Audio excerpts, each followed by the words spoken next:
2024 में जीत का फॉर्मूला क्या होगा, इसके लिए बीजेपी ने प्लान सेट कर लिया है। 300 मिनट में 400 प्लस का टारगेट सेट कर दिया गया। नरेंद्र मोदी और अमित शाह की जोड़ी ने इस बार स्वयं अपने लिए इतना बड़ा लक्ष्य निर्धारित कर लिया है जो आज तक कोई नहीं कर पाया। ये लक्ष्य है अगले लोकसभा चुनाव में बीजेपी के लिए 51% वोट हासिल करना। 10% वोट बढ़ाने का मोदी मंत्र। 51% वोट का लक्ष्य कैसे हासिल करेगी बीजेपी? मोदी शाह की रणनीति तैयार, 24 में 400 पार। बीजेपी ने मिशन 24 के लिए अपना फुल प्रूफ प्लान तैयार कर लिया है। 22 और 23 दिसंबर की बैठक में प्रधानमंत्री मोदी और अमित शाह ने आगामी लोकसभा चुनाव के लिए वो सारी रणनीति तैयार कर ली जिससे टारगेट पूरा किया जा सके। प्रधानमंत्री नरेंद्र मोदी ने 2024 में 10% ज्यादा वोट लाने का टारगेट सेट किया है। मोदी ने बीजेपी का वोट शेयर 50% पार करने का टास्क दिया है। नरेंद्र मोदी और अमित शाह की जोड़ी ने इस बार खुद अपने लिए इतना बड़ा लक्ष्य निर्धारित किया जो आज तक कोई नहीं कर पाया। साल 2014 के लोकसभा चुनाव में एनडीए को 38.5% वोट मिले थे और 336 सीटों पर सफलता मिली थी। वहीं साल 2019 के चुनाव में एनडीए को 45% वोटों के साथ 353 सीटों पर जीत मिली थी।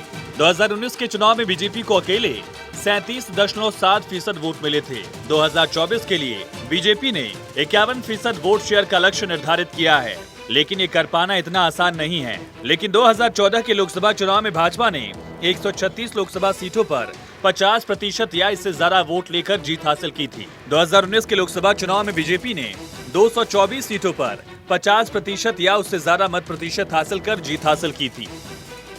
ऐसे में बीजेपी को भरोसा है कि असंभव सा दिखने वाला टास्क वो 24 में पूरा कर पाएगी। जिस तरह से मोदी के नेतृत्व में बीजेपी को मध्य प्रदेश, राजस्थान, छत्तीसगढ़ में शानदार जीत मिली, उसके बाद माना जा रहा है कि बीजेपी 24 में हैट्रिक लगा सकती है। Bureau report, Bharat 24। तो और ये रणनीति बीजेपी ने यहाँ पर बनाई है और इसको लेकर के लगातार बैठकों का दौर भी देखने को मिल रहा है। लेकिन अब आपको बताते हैं कि अब तक देश में किस पार्टी को किस चुनाव में 50% के करीब वोट मिला। दूसरे लोकसभा चुनाव में कांग्रेस को 47.78% वोटों के साथ 371 सीटें मिली थी। इस पर पार्टी सफल हुई थी। नेहरू युग में कांग्रेस की सबसे बड़ी चुनावी सफलता थी। आगे बढ़ेंगे तो नेहरू के बाद इंदिरा गांधी को दूसरा करिश्माई नेता माना जाता है। 1971 के लोकसभा चुनाव में कांग्रेस ने 43.68% वोटों के साथ 352 सीटों पर जीत हासिल की। ये इंदिरा गांधी की मत प्रतिशत के मामले में सबसे बड़ी जीत थी।